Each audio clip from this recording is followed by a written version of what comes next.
Sahana Bhavatu Sahanau Bhunaktu Sahaviryam Karavavahai Tejasvinavadhitamastu ma Vidvishavahai. Om Shanti Shanti Shanti.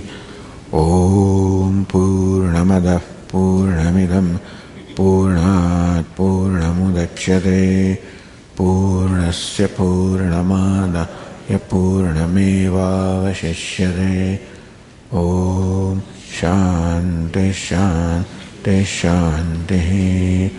Shruti Smriti Purananam Alayam Karunalayam Namami Bhagavatpadam Shankaram Lokashankaram Shankaram Shankaracharyam Keshavam Badarayanam Sutrabhashya Krutau Vande Bhagavantau Punah Punah.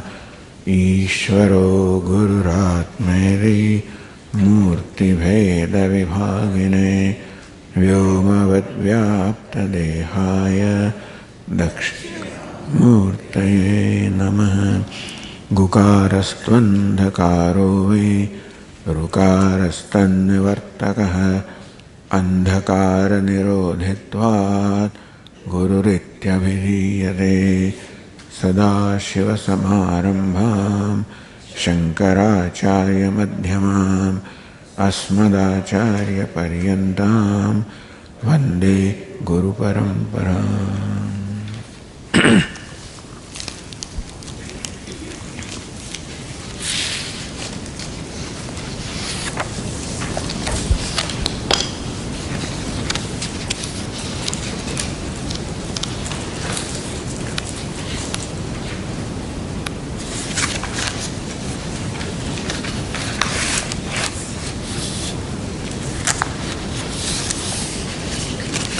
Let us recite from verse number 4.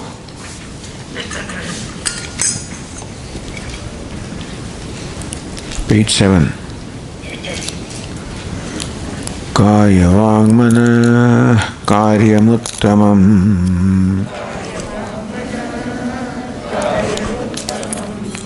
Pujanam Japas Chintanam Kramat Jagata Ishadhi Yukta Sevanam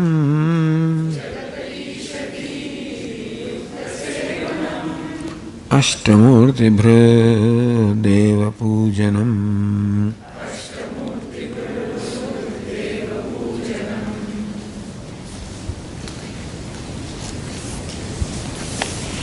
So you said, Ramana Maharshi here summarizes the Bhakti Yoga, where Bhakti here is a special action performed to express my devotion towards the Lord.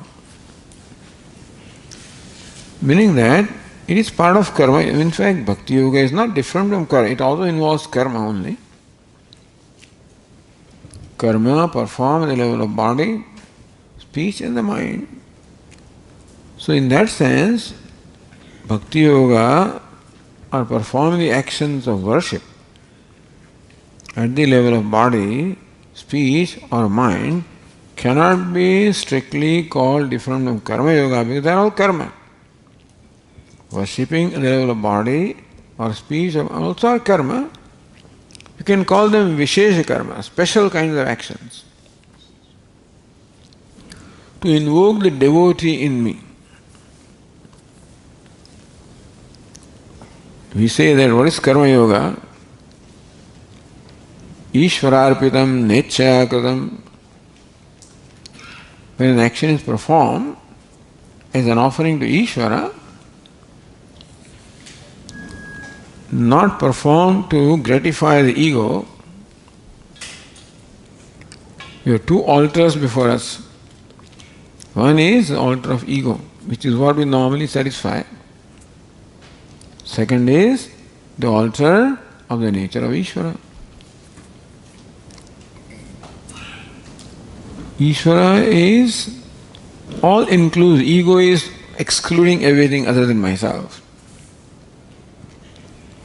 Ishwara is all inclusive. So well-being of all the creatures is in the heart of Ishwara. Well-being of myself is what I take care. That's the ego. And maybe who are related to me, my I and mine.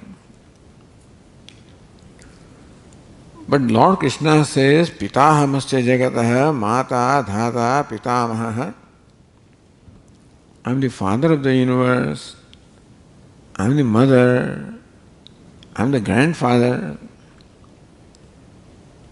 So you would imagine how parents have in their heart the well-being of all their children, however they may be. Others may brand those children in this way and that way, but as far as the parents are concerned, the well-being of children, however they are, is in their heart. Ishwara, the father of the whole universe, or mother, then well-being of all the children is in the heart of Ishwara. So in whatever we do, if the intention is to try to bring about well-being of all, sarva bhuta hite rataha, devoted to the well-being of all the beings, that would be the worship of Ishvara. So that same worship is now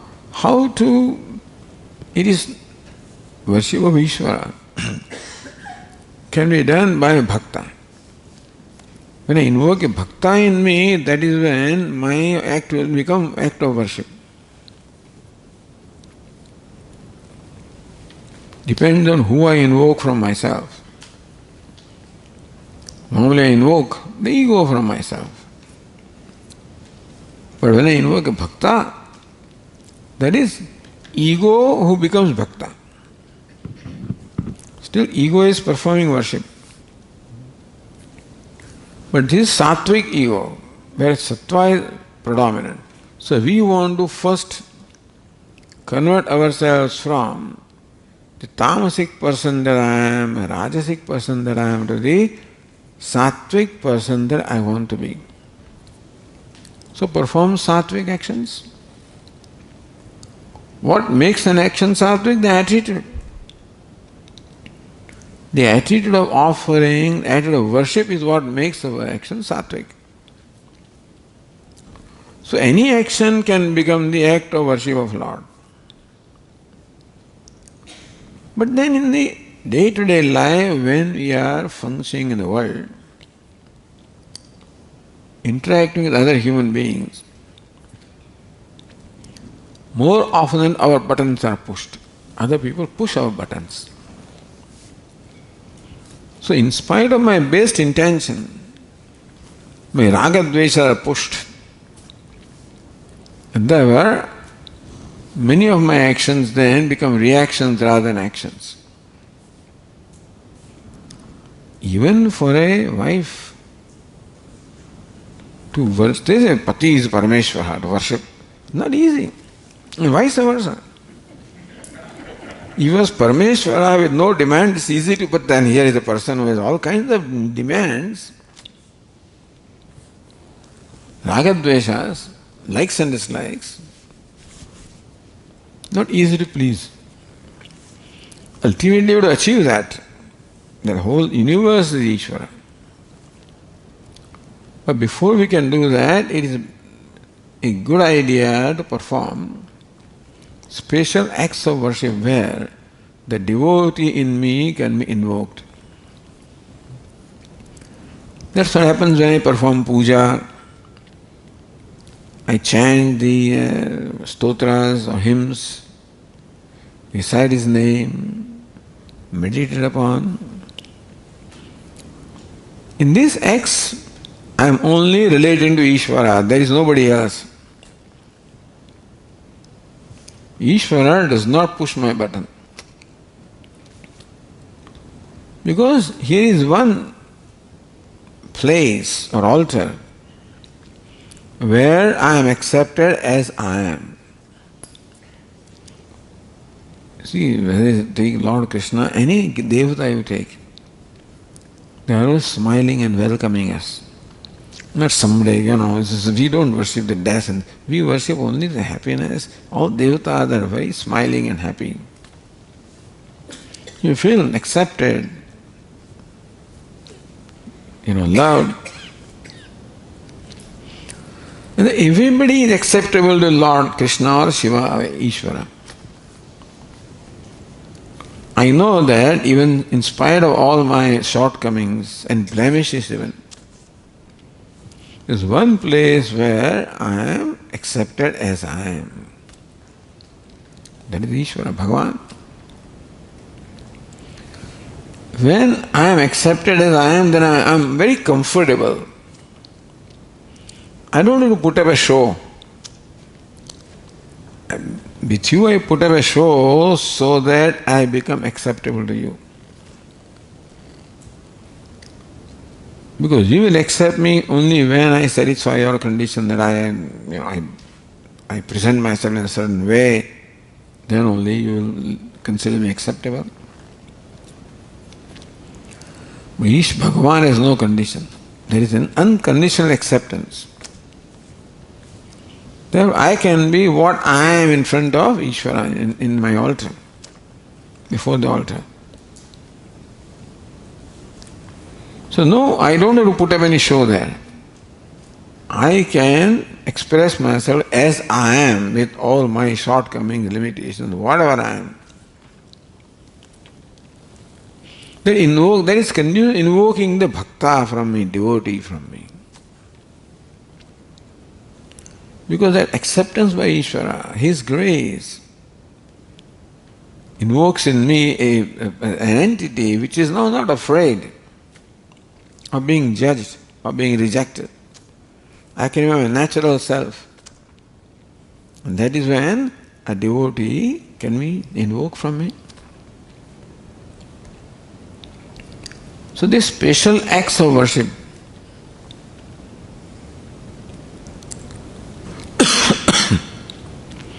fourth word, pujanam, japaha, chintanam. Pujanam, act of worship at the level of body. Japaha, reciting His name. This japaha will be further explained in the next verse. Chintanam, meditating upon Ishvara. In that order are the actions performed, pujanam, at the level of body, kaya. Japaha, at the level of speech, vak. Chintanam, meditation at the level of manha, mind. And the Shastra says, the Ramana Maharshi also says, each following one is superior to the preceding one.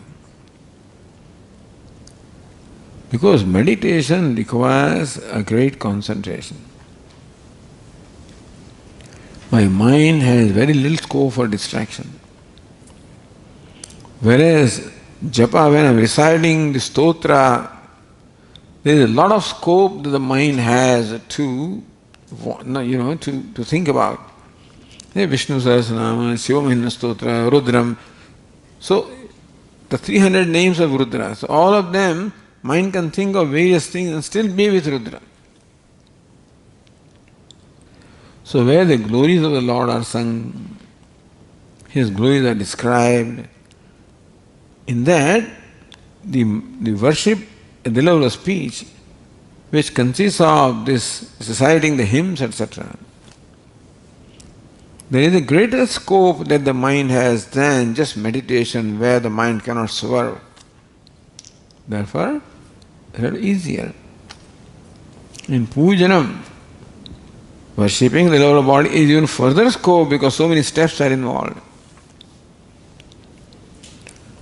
So each following one is said to be superior to the preceding one because each following one requires a greater focus of the mind or greater concentration of mind. And mind has a great difficulty in concentrating. Because it has become the habit of mind to wander. Sometimes aimlessly wander. Sometimes the mind is controlled by reactions of anger, etc. Therefore, very difficult to concentrate the mind. Everybody has that problem. Therefore, a program is given here. That first, pujanam. You may not need it, then you need not do that. But pujanam gives a wide scope for the mind to think about, asanam, so many things are done. Dhyanam, avaham, asanam, padyam, achamaniyam, snanam, vastra, alankara, etc. So many steps are involved. And Bhagavan is the center of all the steps, each step. So pujanam, japaha, is either repeating his name or reciting his stotras, etc. Chintanam, meditating upon Ishwara. Each step requires a further focus or concentration, and they are more effective in developing the identification of the Ishwara. Therefore, we already saw the 5th verse.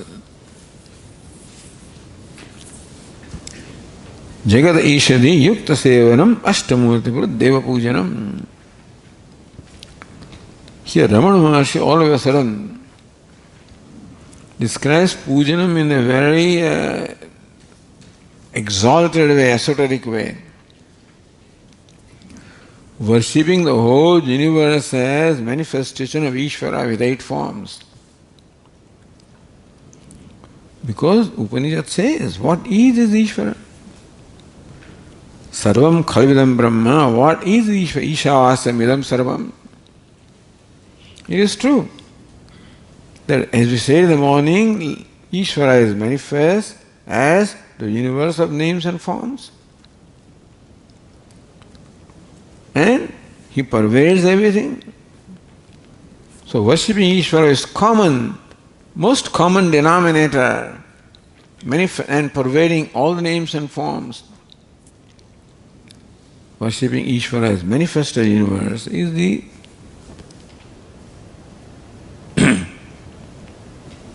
you still hear, no problem then, yeah. It no more remains pujanam, this becomes actually dhyanam. Worshipping Ishvara as manifest the whole universe is not an act of worship. It's really the highest meditation.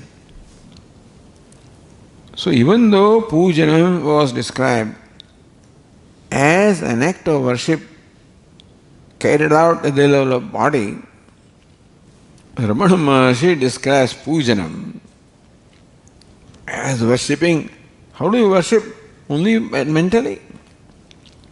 Meditating upon the universe as a manifestation of Ishvara with 8 forms. Ashtamurti. But then,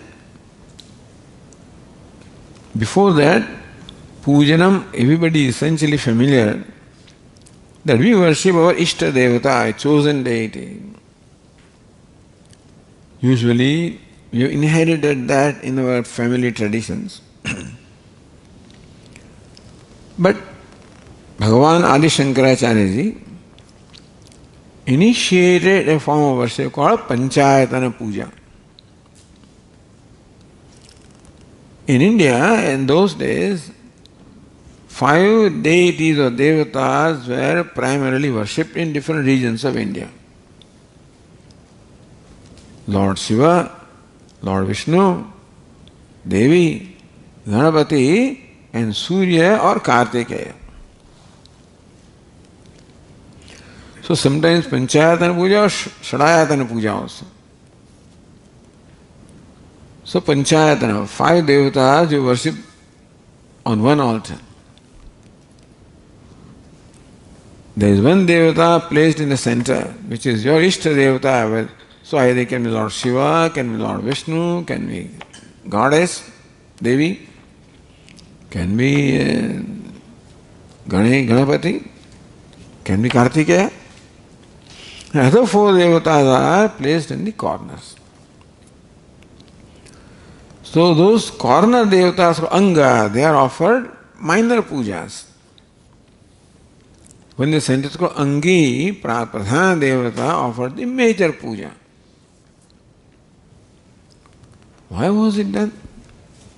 Because in worshipping our Ishta Devata, our chosen deity, we also respect other Devatas. Because otherwise people were quarreling with each other. My Lord Shiva is greatest and Lord Vishnu is greatest and this. So everybody thought that their Devata was greatest, the others are inferior. Then you look down upon other people. That is why all the principal Devatas are included in the altar, where you retain your special relationship with your Ishta Devata, putting him in the center. At the same time, worship the other Devatas. So Panchayatana Puja, or it can be just puja of one Devata, your Ishta Devata. Ishta Devata means chosen deity. That form which invokes from you your devotion or affection. So which Devata is the best? That one that invokes in you the devotee, that's the best. Which mantra is the best? Which invokes in you the devotee. Because when the devotee performs an act, that becomes an act of worship. So therefore this pujanam is a very important thing, and that is why we come in India, come to the Murti Puja, worshipping Ishwara in the form of an image, Murti. Which is, we said this earlier also last time, that this is really a glory of the Hindu Dharma, of worshipping Ishvara in Murti, which is ridiculed by the rest of the world, by other religions. Your idol, because they have their prophets have those days the Murti Puja existed in those places.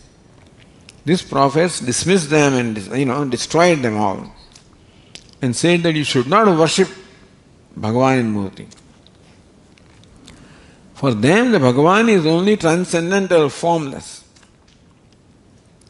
But our understanding of Bhagavan is that Bhagavan is everything. If Bhagavan is formless, then who is the one that has got form? Who is that? It's not Bhagavan. So Bhagavan is in all the forms also, and he transcends the forms also. So we have no problem in worshipping anything as Bhagavan, because we look upon everything as the manifestation of divinity. So the 10th chapter of Bhagavad Gita, Lord Krishna describes that I am the people, Vriksha, tree among all the trees. I am the Ganges among all the rivers. Himalaya among all the mountains also is him, rivers also are him, the trees also is him. I am Prahlad among Daityas, among the demons. Prahlada I am. So I am the snake, I am the Ananta among all the cobras and snakes. So whatever is this manifestation of Ishvara. Therefore you can. So we worship Naga Devata Puja also is there in India. All sorts of things are worshipped, because everything is manifest. All that is necessary is to invoke the Devata in that, invoke the devotee in you also. So, this Murti Puja enables us to establish a special relationship with Ishvara. That Murti Allah itself is worshipped as Bhagavan. And you have a special relationship with that, and through that with Ishvara. So worship can most effectively be carried out when we establish a relationship with Ishvara. He is my father, my mother, my Some relationship is there. My friend, my master, I am servant.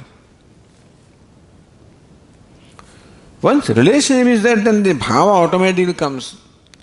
When you are, if you are your mother, a certain bhava comes, with the child another bhava comes, and that's how the worship takes place. So pujanam.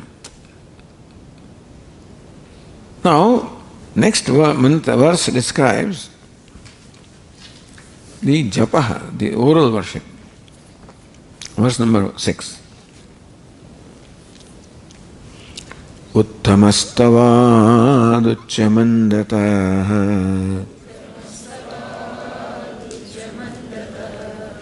Chittajam japa dhyanamuttamam.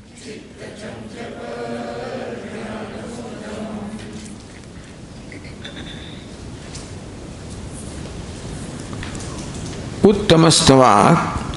Uttama means the most exalted, means Ishwara. Uttamastavat. Stava means hymn in praise of Bhagavan Ishwara. Uttamastavat. Which case is that?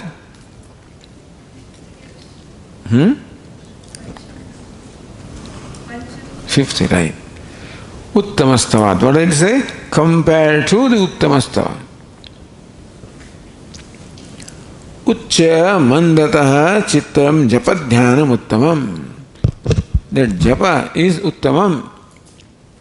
So first type is uttamastava, singing hymns or in praise of the Lord.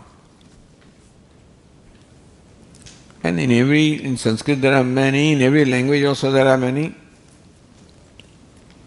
In Sanskrit there are so many. Start with Lalita Sahasranama, Vishnu Sahasranama, Mahimna Stotra, Ganapati Atharva Shirsha, and then countless.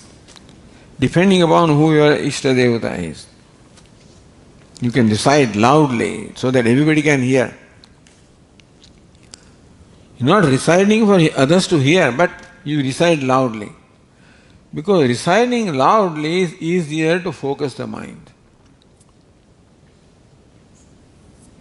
When you think that the mind is focused, then manda, then upamshu japa, you recite the same thing like murmuring, and so you alone can hear, others cannot hear. And finally, chittajam, you recite that mentally. So this is the krama or the sequence of worshipping Ishvara through the japa. That even the worship at the level of speech also slowly gives way to the worship at the level of mind. So you can do japa, Om Namah Shivaya, Om Namah Shivaya, so everybody can hear, except close your room, that's all. So you alone are there, so otherwise people may have some other, we think that we are reciting, people think they sing very well. So they give benefit to other people also. But other people may not necessarily think so. So it is best that we confine, you can recite loudly, if that is what your mood is. Because when you recite loudly, it's easier to focus because you hear also. And then you can slow down and make it a murmur so that others do not hear, you alone hear. It's more difficult to focus the mind with upamshu or murmuring than it is with loud recital. And if your mind is focused with this murmuring, then chittajam, same japa can be carried out mentally. Uttamam, in that sequence, the japa also recited loudly, recited slowly, and then mentally, in that order, it is superior. Because each one requires a greater concentration of mind. Then the chittajam japa, japa dhyanam, this is the expression used by Ramana Maharshi. Japa dhyanam is, japa itself is dhyanam. See, while meditating, the question very often is asked, Swami, what should I meditate upon? Best is the meditation of the nature of mental japa.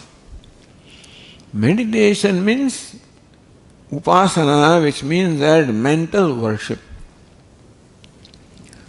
So what our scriptures prescribe is meditation of the nature of mental worship, not just concentration or focusing on some center, etc., which is all right. But best meditation is when the object of meditation is Ishwara.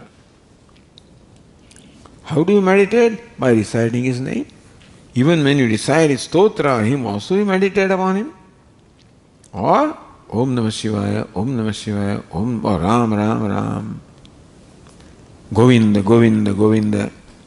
You go to Tirupati, they keep repeating Govinda, Govinda, Govinda. And you can see those bhaktas do it such great love. When they say Govinda, Govinda,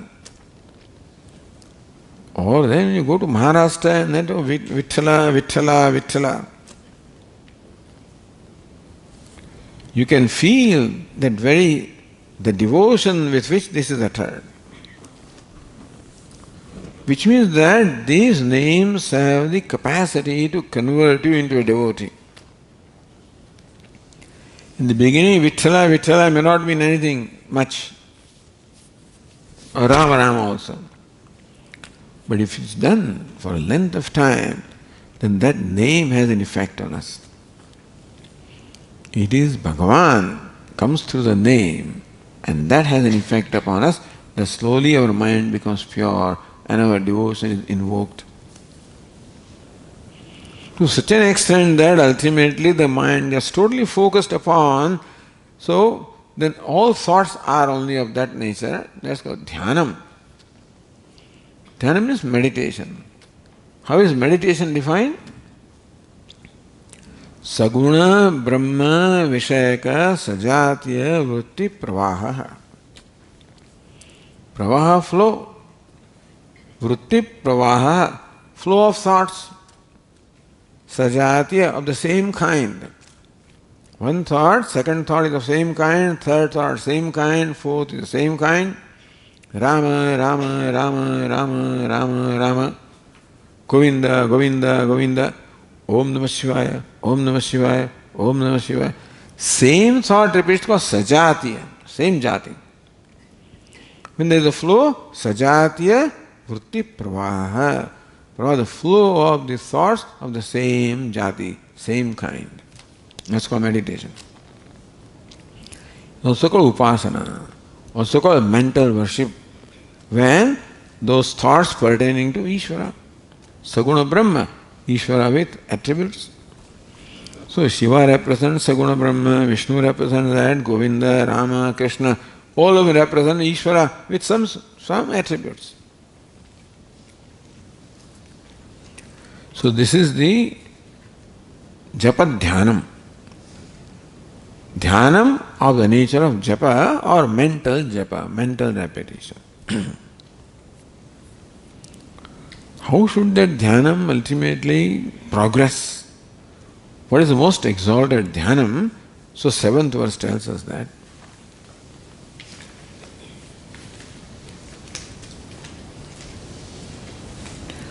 Ajyadharaya srotasa samam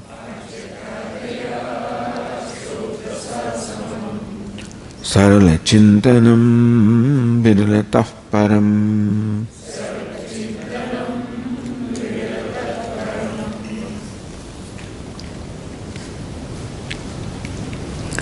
Second line says sarala chintanam.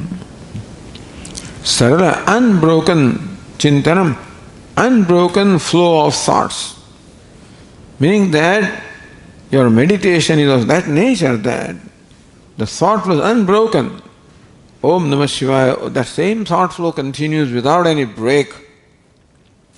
That is the exalted meditation. Sarala Chintanam. Unbroken. For that, Ramana Maharshi gives 2 examples. Ajyatharaya samam and srotasa samam. See the translation, Ajyadharaya samam, compared to the flow of Ajya. Ajya means ghee, clarified butter. In the Yoga Shastra, they gave the example of an unbroken flow of the flow of oil. When the oil is poured from one vessel to the other, how the oil flows without any break. Ramana Maharshi changed it a little bit. Ramana says, the flow of ghee from one vessel to the other. How unbroken flow like that of the ghee. Why did Ramana change from oil to ghee? Maybe he likes it more?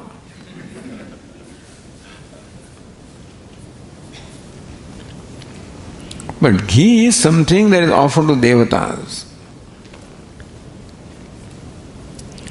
That is why any food that is offered to devatas must always have ghee in there. Or in yajna also, you offer ghee to the devatas. Ahuti.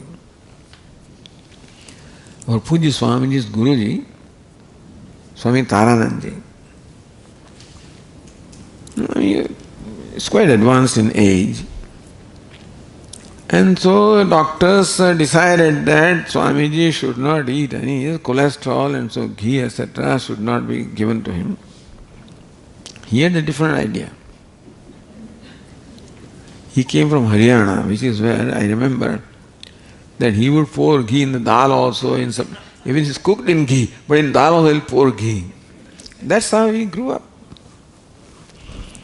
And now he's in the ashram in Anekatti, and then these people cook food, roti without ghee, this is without ghee. He says this is preta ahara, preta bhojanam. This is for preta, not for devatas. Only pretas, departed souls, are given food without ghee. Devatas are never given food without ghee. This is preta bhojanam, not deva bhojanam.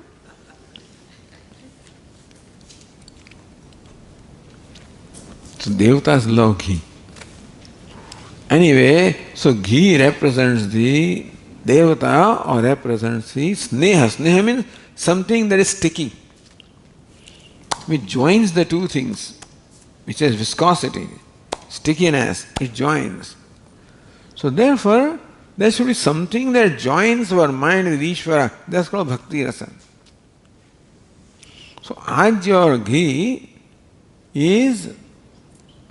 it reminds us of the devatas and therefore reminds us of the bhakti or the devotion to devatas. And therefore, your mind is not only meditating, repeating the name, but when it's repeated with bhakti. So, that is important thing. Meditation, just not the mechanic of thing, not maintaining the same flow, thought flow, but with devotion. Devotion is that which joins the devotee with Ishwara. Ajyadharaya samam. In your mind, there is the thought flow of Om Namah Shivaya, Om Namah Shivaya, Om Namah Shivaya, Govinda, Govinda, Govinda, Krishna, Krishna, Krishna. Narayana, Narayana, Narayana, Om Namo Narayana, whatever you choose. When that is mentally recited with devotion, the heart also is involved in that. And that flow, that is bhakti expressed in this mental action. When that thought flow goes unbroken, that takes a long practice. We try Om Namah Shivaya, Om Namah Shivaya. Then Shiva is there, and Shivaram comes, and then Shivaram comes, and somebody's friend is there.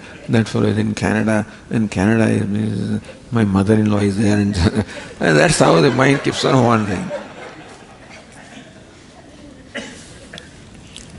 It is called association. So mind, by default, not by effort, that's a word I learned, by default. Means what takes place. So by default the mind jumps like a monkey from one branch to the other, to the third, to the fourth. Or our Swami used to give us example of that, the trapper who goes the beetle tree, in Kerala. He climbs up there and picks up from one, then he shakes the tree because it has a very slender stem. It jumps to the next one. Picks up from there, jumps to the next one. Doesn't come down. In Ahmedabad, the children, the kite flying festival is there. People, they fly kites, but more interested to catch the cut flies, I mean, this also all these the kites, when they fight in the air, then they fly towards you, and you want to catch them. This fellow jumps from one roof to the other. In Ahmedabad, they were all closed houses, one roof, up to the end of the street. So mind also goes one roof, second roof, third roof, fourth roof, and comes down someplace. You don't know where you started. So that is the nature of mind, we accept.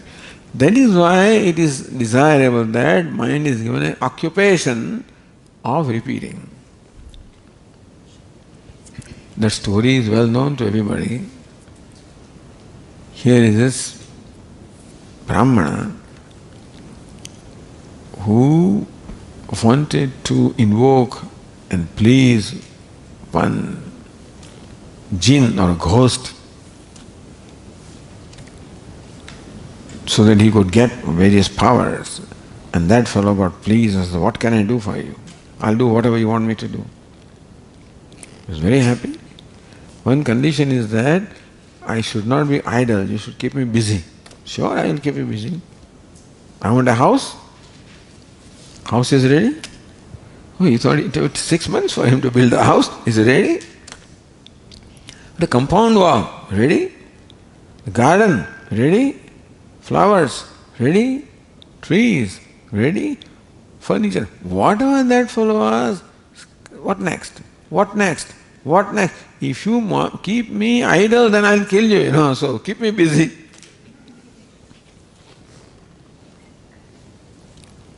Then this fellow did not know what to do. He went to his guru and said, "This is what I told you, to avoid this kind of upasanas. So what should I do?" Okay, ask him to get a long, pole and fix it in the earth. Says, "Climb up." Yes. Down. Up. Now, until I tell you, So mind is like that. Goes from one to the other. So therefore, a big pole. Om Namah Shivaya. Now what next? Om Namah Shivaya. Om Namah Shivaya. Because mind wants occupation. And therefore, we give it an occupation. There are all different ways, but japa is very, very effective. Ishtadevata invokes the devotion in us. And according to Rama, a time can come when devotion grows and mind... See, basically what mind is seeking pleasure. The reason why we have difficulty in focusing in puja or japa or anything is because mind does not get pleasure out of doing that. So it gets bored. Then it wanders. If that devotion is there, mind learns to enjoy those things, then it will stay itself. So until then you have to make an effort for the mind to discover joy in what it is doing. Or do it that way so that you sing in a certain way. Puja, all of these can be made interesting so that mind likes to do those things. So that saral chintana, unbroken flow. Although in the beginning, viraltaha is broken flow. Then ultimate culminate unbroken flow. Like the unbroken flow of ghee or srota sasam, like the flow of a river. Why two examples? Because ghee has to be poured from one vessel to other, requires effort. River flows without any effort. So one shows unbrokenness, other shows effortlessness. If that is the kind of meditation, it is the best meditation. Even in that meditation also, Ramana Maharshi further specifies how that meditation should be. In the 8th verse we are told,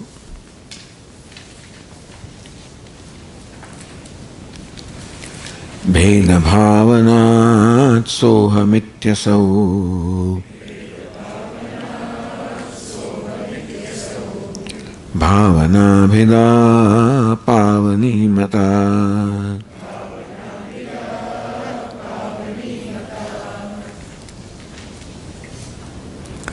Even when you are worshipping mentally, repeating the name of Lord, engaging the mind in the thoughts of the Lord, what's the attitude? What do you want to achieve through that act of worship, mental worship? What do you want to accomplish? Vedantin, what does he want to accomplish? What does Vedanta teach us? That you are Brahman. So when this is being told, people have this difficulty or question. Swamiji, you are saying that I am Brahman, then who worships whom? I'm worshipping myself? How can it be? Worship involves duality between worshipper and one who is worshipped. Bhakta and Bhagavan. But you say you are Bhagavan, then who is worshipping whom? With this teaching of Vedanta, bhakti has no scope at all, isn't it so? That's what people believe. Vedants are all dry people, there is no bhakti in them. Vedanta does not admit of bhakti or devotion. No. But Vedanta is very practical, says that you begin where you are. It is true that you are Brahman, but there is not yet a reality for you right now. Isn't it so? Right now, I feel a separatedness from Ishwara. Why do I feel I am separate from Ishwara? Why do you feel I am separate from you? Because I have confined myself to this body, mind, sense complex. Because of my identification with the body, I think that I am only this much confined to this and that. Everything outside the body is different from me, including Bhagavan also is different from me. This is my perception right now. We discussed it last night. It's not true, but that's what it is. We are born with the habit of taking the body to be ourselves. Nobody has to tell me that. That by default happens. I am the body. I am the ego. So this is the reality for me right now. Aham Brahma, I am Brahman is the reality I have to reach ultimately. So, here Ramana Maharshi says that yes, you are worshipping. In worshipping you require, usually for worship we require some alambanam, some prop we require, it's called that murti of the form is one alambanam that we have, one support that we have to invoke the Ishwara, the Lord. So when there is murti of Lord Krishna in front of me, then that invokes in me the bhava of Lord Krishna, or Narayana, or Shiva, whoever my devata is. Or sometimes the next worship of it can be pratika, you can worship Om, Om, Om, or a bija mantra also is looked upon as Ishwara. So either a pratima is looked upon as Ishwara, or a pratika or a symbol is looked upon as Ishwara. It depends upon person's mindset. Then what is the best pratika to worship Ishwara? Ultimately, Om. First I start with a pratima of the Lord or Lord Krishna, Lord Shiva, Shivalinga. Different devatas are different, worship in different forms or different even materials. Lord Shiva is worshipped as a linga or bana. Lord Vishnu is worshipped as a shaligrama. Surya is worshipped in red stone, etc. Devi is worshipped in sphatika. So in that form of worship, the duality of the bhakta, the worshipper, and worshipped is involved. Here Ramana Maharshi says that ultimately that worship should convert into worshipping Ishwara as myself. So the eighth mantra,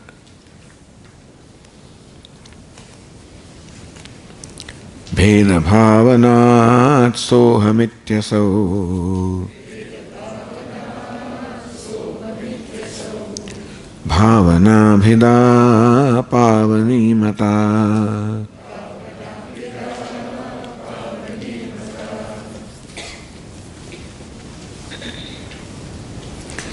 Bhavana means attitude. Bheda Bhavana, the attitude of Bheda. Bheda means duality. That Ishwara, the one worshipped, is different and I am different. That is usually the bhavana that we have. Ramana Maharshi says that slowly transform your attitude from duality to non-duality. There are two things there. One is bhavana, other is jnanam. One is attitude, other is knowledge. An attitude that this is, this is Ishwara, this is my Guru. I look upon that, even picture as my Guru, the attitude of Guru is one thing. And knowing that, so in this particular form I have an attitude that this is the Lord, say Lord Shiva. Why are we saying to have that attitude? Because in reality, what is Lord, therefore ultimately this is Lord Shiva.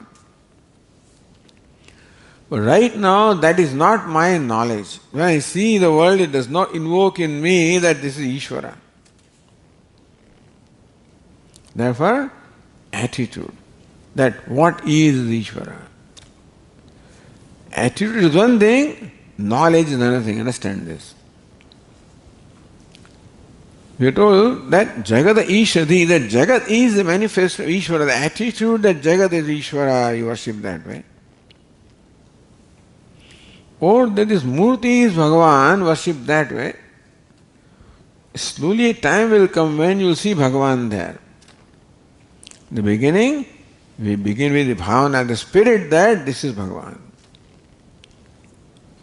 Thus we have different pratima and pratika, different symbols are there. Finally, the most exalted symbol is myself, aham. So that is a upasana or meditation called ahangraha upasana. I am Ishvara, I am Bhagavan. There are many upasanas in Upanishads. I am Hiranyagarbha. I am the totality of I am Virat Purusha, I am totality of the whole universe. I am. Upon I, you superimpose the idea of Bhagavan, of Virat Purusha, of Hiranyagarbha, of Ishvara. And then meditate. I am that. So that sounds like, Swamiji, that sounds like creating an egoistic attitude. You are Bhagavan. Some people think, so in fact, it is not egoistic attitude, it is a realistic attitude because I am Bhagavan when I really come to know. Until I come to know, I have the attitude. That's called bhavana. Bhavana results into jnanam. Lord Krishna says that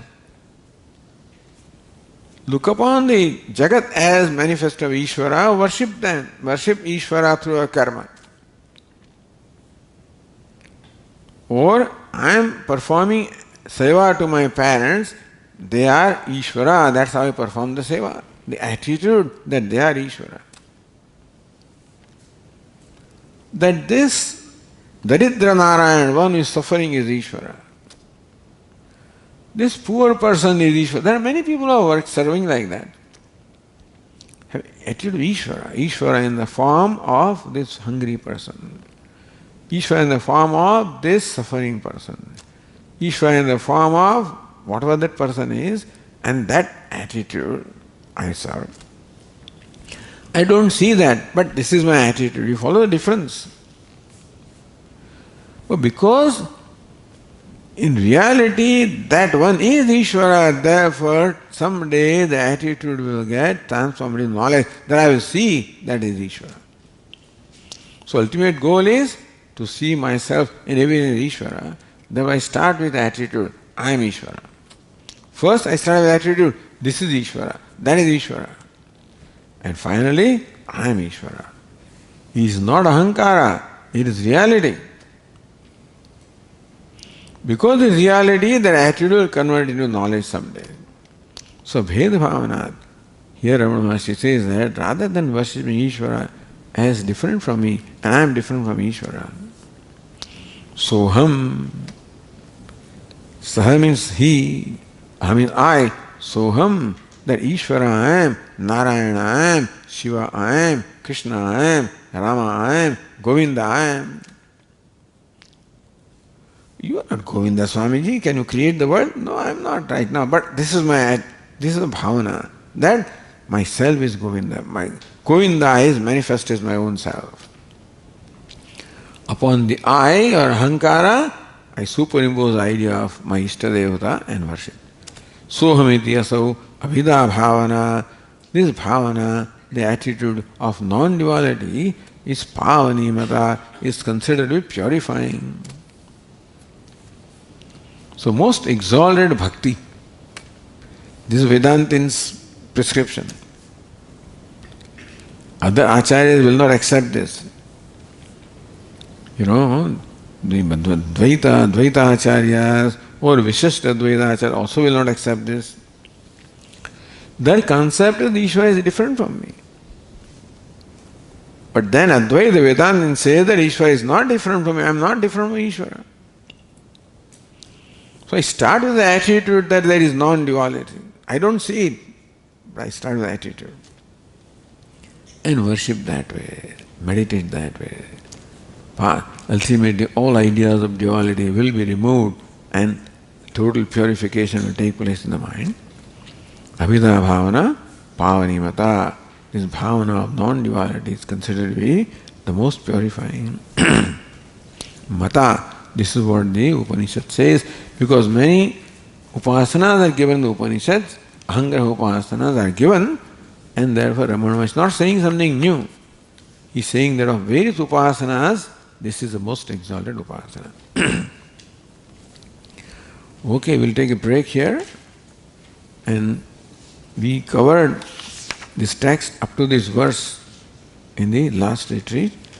So now in the next class, we'll start with the 9th verse, and that will be the beginning of this retreat. Om Purnamadah Purnamidam Purnat Purnamudachyate Purnasya Purnamadaya Purnameva Vasishyate. Om Shanti Shanti Shanti. Shankaram Shankaracharyam Keshavam Badarayanam Sutra Bhashya Krutau Vande Bhagavantau Punah Punah. Ishwaro Gururatmeti Murti Bheda Vibhagine Vyomavad Vyapta Dehaya Dakshina Murtaye Namaha. Om Shanti Shanti Shanti. Hari Om. Shri Gurubhyo Namaha. Hari Om.